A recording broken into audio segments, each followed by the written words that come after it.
तो आज मेरे सज्जनों दूसरा बालक हुआ, यानी देवर्षि नारद ने 8 पंखुड़ी का फूल हाथ में लिया और कंस की बुद्धि को बिगाड़ा। बोले महाराज आपको कैसे ये पता कि मेरा काल पहला है और पता नहीं 8वां पहले नंबर पे आ जाए या दूसरा हो जाए। हर पंखुड़ी 8वीं पंखुड़ी सिद्ध कर दी बाबा नारद ने। बोले पहला दूसरा तीसरा कोई भी काल हो सकता महाराज।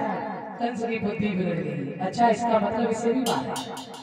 गए बैल के हाथ से बालक छीना, जमीन में पटका, मांस के लोथड़े पड़े रह गए। देव की हाथ मलते रह गई, रोती रह गई, पापी भैया ये तूने क्या किया। सुखदेव जी कहते राजन सावधान, एक नहीं दूसरा बालक आया उसे भी मारा। कुछ समय बाद तीसरा बालक आया उसे भी मारा। देवकी के घाव में घाव किए ही भोजराज कंस ने 7वां गर्भ आया, रोहिणी के गर्भ में प्रवेश किया। जिसे बलराम जी का जन्म होता है, देवकी रो रही है। अरे मेरी विपत्ति हरो जी करतार, देवकी जेल बीच रोवती है। अरे मेरी विपत्ति हरो करतार, देवकी जेल बीच रोवती है। अरे माला बन भैया संग खेली, अरे माला बन भैया संग खेली। जो हाथ कहे तलवार, देवकी जेल बीच रोवती है।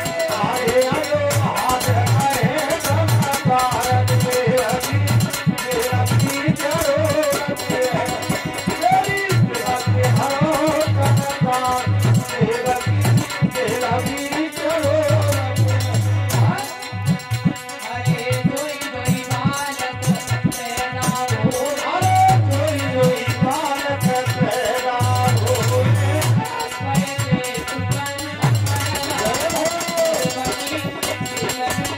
सुपन आए आवाज़े सुन सबाए, देवकी देवकी रोवती है। मेरी विपत्ति हरो करतार, देवकी देवकी रोवती है। हरिलाल की। देवकी रो रही है, 7 बालक मार दिए, 8वें गर्भ की बारी है। कंस ने सोचा इसी में हमारा काल आने वाला है। दोहरे ताले डलवा दिए, दोहरी चौकियां लगवा दी। बोले किसी भी प्रकार से मेरा काल जीवित ना निकल जाए। देवकी परेशान है। समय गुजरता गया, 9 मास पूरे होने आए। भगवान श्याम ने इधर योग माया से कहा तुम जाओ यशोदा माता के आंगन में कन्या के रूप में, और मैं जा रहा हूँ माता देवकी के उधर से जन्म लेने। सभी ग्वाल वालों को पहले ही भगवान ने भेज दिया, आप सब जाओ हमारे ग्वाल वाल सखा बन के, और मैं आप सबका यादव राज बन के आऊंगा। भगवान के आने का समय हो रहा है। भादों का महीना है, कृष्ण पक्ष है, अंधेरी रात। जैसे ही समय पूर्ण होने आया है, सब पहरेदार बिल्कुल अलर्ट खड़े हुए हैं, इसी में काल आएगा।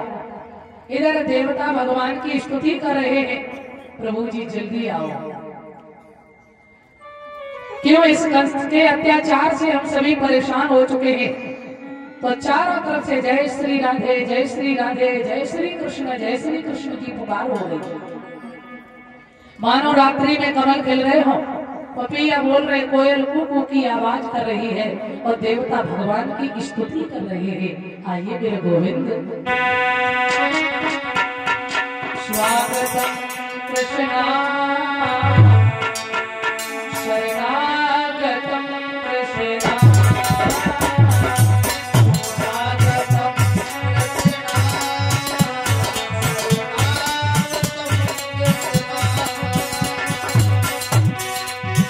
शरणागतम कृष्णा, स्वागतम शरणागतम कृष्णा, स्वागतम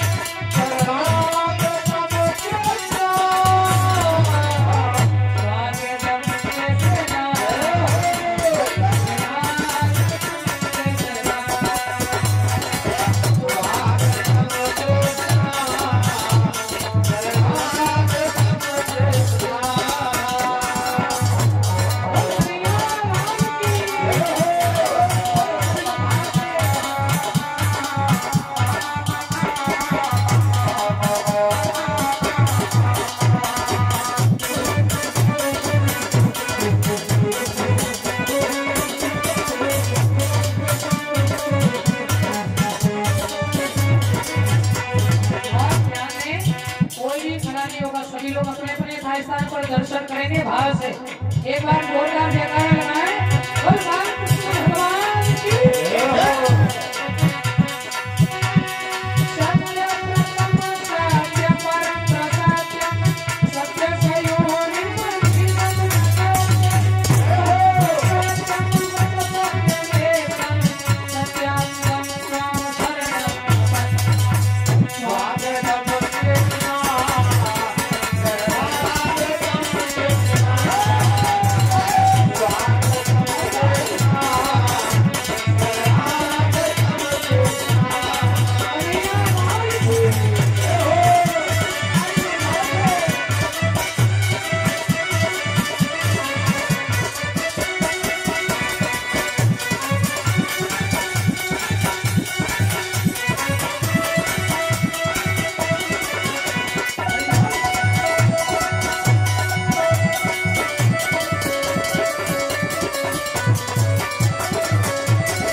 जयकारा लगा सभी लोग।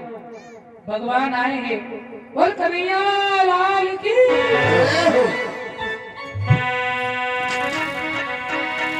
इतने ही में जेल की चमक उठी दीवार, कैदी भक्तों के यहाँ आए जगदाधार।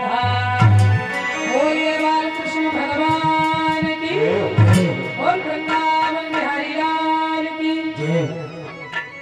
जैसे ही भगवान का जन्म हुआ है, अच्छा जेल में सब पहरेदार सो गए। भगवान चतुर्भुज रूप में आए, सशंक चक्रम सकरीट कुंडलम सपीत वस्त्रम सरसीर्वेक्षणम गदा पदम चक्र शंख सब कुछ लेकर के भगवान पधारे माता देवकी के यहाँ।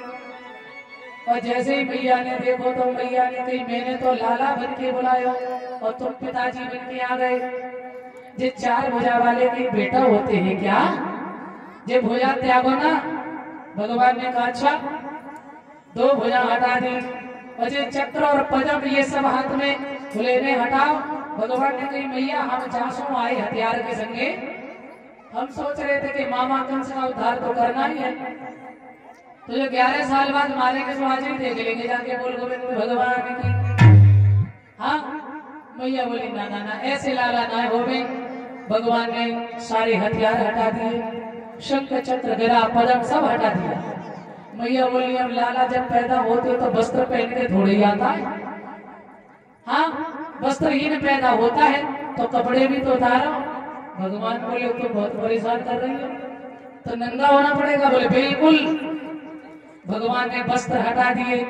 अब तो चलो मैया बाहर लोग मेरी प्रतीक्षा में हैं। बोले अभी नहीं तो बोले अब रोना शुरू करो। भगवान बोले रोना भी पड़ेगा। बोले बिल्कुल ध्यान रखना। भगवान ने कहा मैया आज मत रोवा।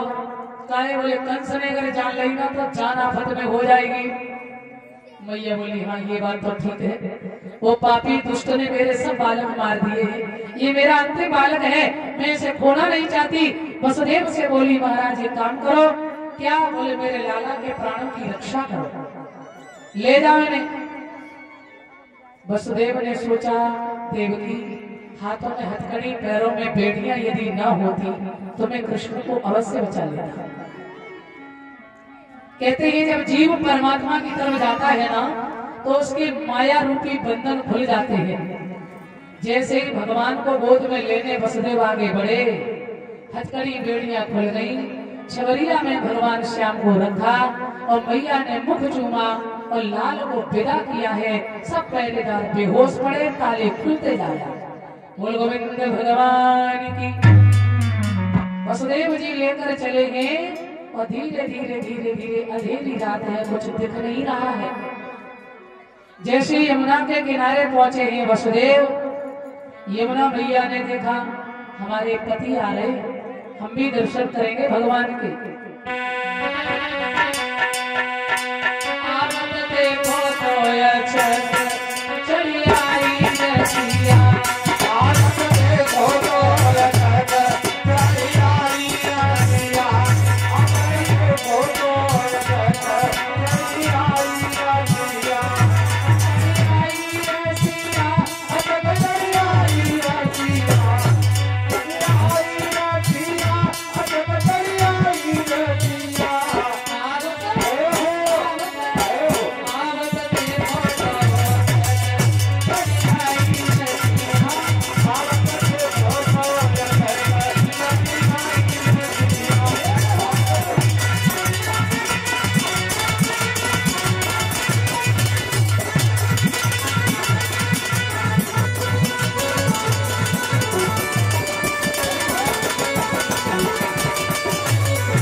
कैसे पार करें। और यमुना मैया और ऊपर उफान ले रही, क्यों? बोले हम अपने पति के दर्शन करें।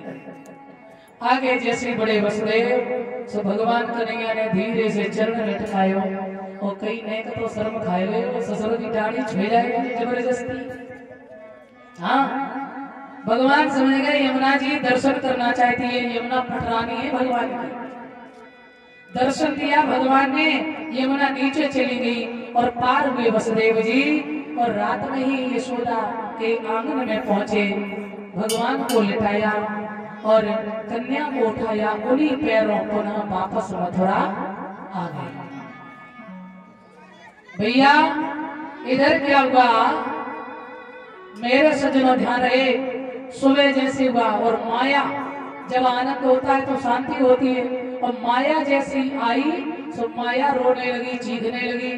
कंस को पता चला देवकी के 8वें पुत्र ने जन्म लिया है, तो तुरंत ही कंस दौड़ करके आया और देखा तो देवकी बोली भैया अब की बार तो बेटी है, भांजी है, तेरे कुछ ना बिगाड़ा, छोड़ दे भैया। कंस ने सोचा ये कैसे हो गया, परंतु नहीं छोड़ेंगे नहीं, हो सकता है इसका पति काल बने, इसका बेटा काल बने। बहन तूने जैसे सभी बेटा हमें समर्पित किए, वैसे ये भी हमें समर्पित कर दे। कन्या को लिया, जमीन में पटका, आकाश में जाकर के चपला बन गई और कहा रे अभिमानी, तूने मुझे क्या मारा, तेरा मारने वाला ब्रज में पैदा। और ध्यान देना इधर क्या हुआ, नंद बाबा गैया की खेत में, परीक्षित जी 85 साल के हो गए बाबा, और घर में बेटा भयो ना है। अब बाबा कृत में बैठे माला जप रहे हैं, तो माला पे भगवान को मंत्र ना जप रहे। अब तो लाला भयो नहीं, अब तो पुत्र नहीं, कब होएगा, अब तो बुढ़ापो आएगा, लाला भयो नहीं, अब बेटा ना भयो, ये मंत्र जप रहे, बेटा ना आएगा, बुढ़ापा आ गया। इधर नंद की बहन सुनंदा ने सोचा कि भाभी के लल्ला होए के, तो पहले से डेरा डाले काहे, बोले अगर लाला हो ना तो भाभी के गले को 9 लाख हार हमें मांगेंगे। हाँ, तो सुनंदा पहले ही पहुंच गई। और ध्यान देना जैसे ही सुबह हुआ, आज नंदरानी जागी नहीं, क्यों? जहाँ आनंद होता है ना वहाँ बड़ी शांति होती है। जब नंदरानी नहीं जागी, सुनैना यानी नंद की बहन सुनंदा गई और उन्होंने धीरे से चदरिया को हटाया, और वह झीनी सी चदरिया में श्यामली सूरत, मोहनी मूरत भगवान श्याम बाल स्वरूप में लेटे हुए हैं। और जैसे ही देखा सुनंदा ने दौड़ पड़ी और दौड़ करके गई नंद बाबा के पास। अरे भैया हैगा हैगा हैगा। नंद बाबा बोले लाली काहे को अल्लाह बेचारे पे कहा है गयो, अरे है गयो, अरे कहा भयो बता तो सही, अरे है गयो, बताएगी कि नहीं? तो कहने लगी भाभी के लल्ला है गयो। तो जो बाबा 85 साल के हते ना, हाँ एकदम फुर्ती आ गई, ऐसा लग रहा है जैसे 25 साल के हो गए। और सीधे गए जमुना जी में जाके कूद पड़े, गोता लगाया और उसके बाद में बढ़िया स्नान करके और बढ़िया मुँह पे खेजा पियो और फिर मोटो मोटो काजर लगायो। और ब्रज में काजर की बहुत शौक है, हाँ, तो मोटो मोटो काजर लगायो, बढ़िया पीली बगलबंदी पहनी और बढ़िया मांग काढ़ी। और उसके बाद में एक बच्चा से बोले छोरा ना ये नेक दर्पण लिए देख तो जरा कैसो लग रहे हो। बालक नहीं बाबा बड़ो मलूक लग रहे हो। अच्छा अब चलते हैं नंद रानी को बधाई देने। तो सब ब्रजवासी चलेंगे। नंद बाबा अपने भाइयों को लेकर नंद रानी के महल पर पहुंचे और बधाई दे रहे, नंद रानी को बधाई हो, नंद रानी को बधाई हो।